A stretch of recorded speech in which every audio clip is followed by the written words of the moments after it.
नमस्कार दोस्तों, ताजी कुंडली की पार्ट 2 में आपका स्वागत है। देखिए, हमने अभी तक बात करी कि ताजी कुंडली को आपने देखना कैसे है, कैसे एनालाइज करना है, किन किन बातों का ध्यान रखना है, ये हम पार्ट 1 में डिस्कस कर ही चुके हैं। अब बात आती है कि ताजिक कुंडली में जो ताजिक योगास होती हैं उनको कैसे देखा जाता है। देखिए, जो पहला योग होता है ताजिक कुंडली में उसे इथाशाला योग बोला जाता है। ये ताजिक कुंडली का बहुत ही फेमस योग होता है। इसमें क्या चीज़ चेक की जाती है, इसमें देखा जाता है कि उस भाव से जो है कनेक्शन बन रहा है, यानी जो चीज़ें होने वाली हैं उसमें आपका कनेक्शन बन रहा है और चीज़ें आगे की तरफ मूव कर रही हैं। और जो सेकंड योग देखा जाता है जी, इसराफा योग देखा जाता है। इस योग से क्या पता लगता है जी, जो मैटर होने वाला है या चीज़ें जो घटित होने वाली हैं वो मूव ऑन हो चुकी है, यानी वो टाइम पीरियड जो है वो आगे जा चुका है। अब इसका जो तीसरा योग होता है वह नाक्टा योग होता है। इसमें क्या होता है जी, नाक्टा योग में बेसिकली क्या होता है, जैसे प्लैनेट ए और बी से कोई जो है कनेक्शन बन रहा है, लेकिन उस प्लैनेट ए और बी वाले कनेक्शन का जो रिजल्ट है, यानी जो आउटपुट निकल के आएगा वह जो प्लैनेट सी है उससे निकल कर आएगा, यानी कोई तीसरा ही प्लैनेट उस फल को देने के लिए बैठा हुआ है। तो इसको हम ऐसे समझ सकते हैं कि जो प्लैनेट सी है, यानी ए से मैटर चला है और बी तक पहुंचना है, तो सी जो है वो मीडिएटर होगा, यानी इन दोनों के बीच में रिलेशनशिप को बताएगा या रिलेशनशिप को बनाएगा। अब जो फोर्थ योग होता है वह कंबुला योग होता है। कंबुला योग में जो हमें देखना होता है वह क्या देखना होता है जी, जो मून की पार्टिसिपेशन है, यानी मून जो है वो बहुत ज़्यादा रोल प्ले करता है हॉरोस्कोप की इंटरप्रिटेशन में, किसी व्यक्ति के व्यक्तित्व के बारे में, क्योंकि मन का कारक है ना जी, तो मन ही डिसाइड करता है कि चीज़ें होने वाली। अगर मून को छोड़ के हम इंटरप्रिटेशन करें, है ना जी, तो ऐसा संभव नहीं है। तो मून की प्लेसमेंट कंबुला योग में देखी जाती है।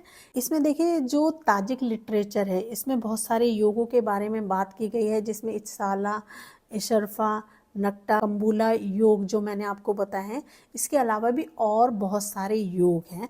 तो जो ताजिक लिटरेचर है उनसे हमें इस योगास के बारे में और ज़्यादा डिटेलिंग जो है मिलती। अब बात आती है जी, सहम क्या है। देखिए, सहम जो है वो ताजिक कुंडली का बहुत ही सेंसिटिव पॉइंट होता है। देखिए, डिफरेंट सहम जो हैं वो डिफरेंट लाइफ एरिया के बारे में हमें बताते हैं, जैसे कैरियर हो गया, वेल्थ हो गया, रिलेशनशिप हो गया, आपका फॉर्च्यून हो गया, हेल्थ हो गया, चिल्ड्रन हो गए। तो हर एक सहम जो है वो हर एक एरिया के बारे में हमें बताता है। एग्जाम्पल के लिए जो कर्मा सहम है वो हमें कर्म के बारे में बताता है, यानी हमारे करियर के बारे में बताएगा, हमारे वर्क मैटर्स के बारे में कर्मा सहम से पता लगता है। और जो धन सहम है वह हमारी जो मनी है, हमारा जो वेल्थ है उसके बारे में धन सहम से पता लगता है। और विवाह सहम से हमारा जो मैरिज है, मैरिज के बाद होने वाला रिलेशनशिप है, वो विवाह सहम से हमें पता लगता है। इसी तरीके से जी पुण्य सहम भी होता है, वह आपके फॉर्च्यून और मैरिड रिलेटेड जो थीम्स हैं उसके बारे में पुण्य सहम से पता लगता है। ताजिक एनुअल एनालिसिस में जो सहम होते हैं वो स्पेसिफिक लाइफ के एरिया बारे में बताते हैं और उनको वह कितना शार्पन करेंगे, यानी वहाँ पे कितना ज़्यादा हमें रिजल्ट मिलने वाला है, वो इन सहम से ही हमें पता लगता है। बात आती है जी मुद्दा दशा की। अब ये मुद्दा दशा क्या होती है?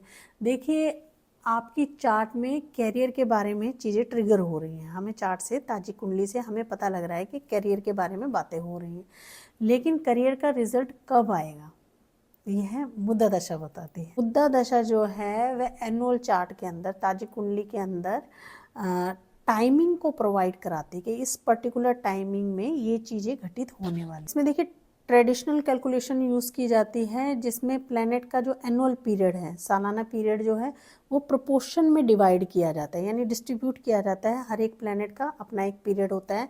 इसको हम ऐसे देख सकते हैं, जैसे सन है उसके अप्रॉक्सीमेटली 18 दिन होते हैं, मून है उसके 30 दिन है, मार्स है 21 दिन है, राहु के 54 है जी, जुपिटर के 48 है, सैटर्न के 57 डेज होते हैं, मरकरी 51 डेज का है, और जो केतु है वह 21 डेज का, वीनस जो है वह 60 डेज इसमें काउंट होते हैं। जब हम टोटल इनको काउंट करते हैं तो अप्रोक्सीमेटली 360 डेज जो है हमारे निकल कर आते। अब इसमें ध्यान रखने वाली बात यह है कि मुद्दा दशा को इंडिपेंडेंटली नहीं देखना है। अगर ताजिक कुंडली में करियर का जो है वह प्रॉमिस है, तो मुद्दा दशा में हमें चेक करना है कि जो करियर का सिग्निफाइंग प्लैनेट है वह रिलेटिव हो रहा है या नहीं, यहाँ पे रिलेशन उससे बन पा रहा है या नहीं। और इन सारी कैलकुलेशन को जब आप नेटल हॉरोस्कोप में, यानी जो आपकी कुंडली है, मेन कुंडली है, उसके जो दशा चार्ट है उसमें भी जब आप इसको लगाएंगे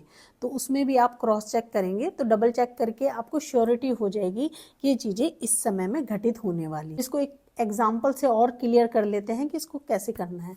देखिए, वर्ष लग्न हमारा स्कॉर्पियो आ गया था जी, मुंथा हमारी 10th हाउस की चल रही है, 10वीं घर की, जो करियर भाव है। मुंतेश हमारा मार्स हो गया, वार्षेश भी हमें हमारा जो मिला है वह है मार्स मिल गया है। मार्स का जो करियर रिलेटेड कनेक्शन है वह स्ट्रॉन्ग है। इसमें ज्यादातर एस्ट्रोलॉजर क्या कहेंगे जी, आपको प्रमोशन मिलेगा, जबकि इस चार्ट में करियर जो एक्टिवेशन है वह स्ट्रॉन्ग है। यानी मुंथा 10th हाउस में होने के कारण प्रोफेशनल मैटर जो है साल का, वो मेजर थीम बन सकता है। देखिए, मार्स का स्ट्रॉन्ग इन्वॉल्वमेंट, इनिशिएटिव और एक्शन को इंक्रीज करना है। देखिए, जो फाइनल रिजल्ट होगा उसके लिए मुद्दा दशा और जो हमारा नेटल हॉरोस्कोप है यानी विंशोत्तरी दशा को क्रॉस चेक करना पड़ेगा। यानी इनका कनेक्शन हमें देखना पड़ेगा कि ये दोनों चीजें एक कौन से टाइम पीरियड में घटित हो रही है। इसी से ही एक्यूरेसी आएगी कि वह घटना किस समय घटित होने वाली है। अब ताजिक हॉरोस्कोप के 5 स्टेप मैटर को भी हम समझ लेते हैं। देखिए, स्टेप 1 में आप वर्ष लग्न है उसको देखेंगे, यानी साल का जो ओवरऑल स्टेज है ना,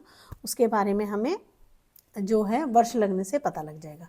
ठीक है जी, ताजिक लग्न से हमें पता लग जाएगा। और जो स्टेप 2 है उसमें हम मुंथा को देखेंगे जी, साल का मेन फोकस। मुंथा क्या है, मेन फोकस के बारे में बता रहा, तो मेन फोकस हमें मुंथा से पता लग जाएगा। स्टेप 3 में हम वर्षफल को देखेंगे, जिस ईयर की जो डोमिनेट प्लेनेटरी एनर्जी है ना, कौन सा जो प्लेनेट है वो एक्टिव हुआ है और क्या हमें देने वाला है। तो उसके लिए हम किसको देखेंगे जी, वार्षेश को देखें। और स्टेप 4 में हम ताजिक योगास को और सहम्स को एनालाइज करेंगे, यानी कि इवेंट का प्रॉमिस हम देखेंगे और स्पेसिफिक एरिया को देखेंगे, यानी कौन से भाव में ये इवेंट घटित हो रहा है उसको हम चेक करें। और 5वें स्टेप में देखेंगे जी, हम मुद्दा दशा को देखेंगे और नेटल जो दशा है ना, जो हमारा हॉरोस्कोप है उसके अकॉर्डिंग जो हमारी दशाएं चल रही है उसको हम चेक करेंगे इवेंट की टाइमिंग के लिए कि इवेंट कब होने वाला है। तो फाइनल फार्मूला क्या हो गया जी, इससे हमें पता लग रहा है प्रॉमिस के बारे में, आपकी स्ट्रेंथ के बारे में, कनेक्शन के बारे में, देन फिर किस टाइम पे होगा। यही आपकी पूरी ताजिक रीडिंग को फ्रेमवर्क करता है। किसी भी ईयरली प्रेडिक्शन को इस तरीके से जांचा जाता है, इन स्टेप्स को ध्यान में रखकर जो है इंटरप्रिटेशन की जाती है। जब भी आप किसी की ताजिक कुंडली को देखें तो सिर्फ ये मत देखिए कि कौन सा प्लैनेट किस हाउस में बैठा है, पहले देखिए कि साल का फोकस क्या है ना। मुंथा क्या कहती है, मुंथा कहाँ एक्टिवेट हो रही है, वार्षेश कौन है और ताजिक कनेक्शन बन रहा है या नहीं, और जो मुद्दा दशा है और जो वर्ष दशा है उसमें क्या कनेक्शन बन रहा है, और जो मुद्दा दशा है वह उस कनेक्शन को यानी उस प्रॉमिस को कौन सी टाइमलाइन में एक्टिवेट करने वाली है, यानी कौन से महीने में वह चीज़ें घटित होने। जन्म कुंडली से हमें पता लगता है कि आपकी लाइफ में क्या क्या चीज़ की पॉसिबिलिटीज है, यानी जीवन में क्या चीज़ें आप कर सकते हैं। और ताजिक वर्षफल आपको ये समझाता है और या हेल्प करता है कि ये जो पर्टिकुलर ईयर है उसमें जो पोटेंशियल आपकी हॉरोस्कोप में है वह कब किस टाइमिंग आपको मिलने वाली है या होने वाली है, यानी वो घटनाएं किस समय में घटित होने वाली है। अब इसके लिए जो आपका वर्षफल है और नेटल चार्ट, इन दोनों को साथ में रखकर ही इंटरप्रिटेशन करना एक सटीकता की निशानी है। यानी इन दोनों को आप साथ में एनालाइज करेंगे तभी आप एक्यूरेसी के साथ किसी चीज़ को बता पाएंगे कि ये घटनाएं इस समय में घटित हों। उम्मीद है मेरी ये जानकारी आप लोगों को अच्छी लगी होगी। धन्यवाद।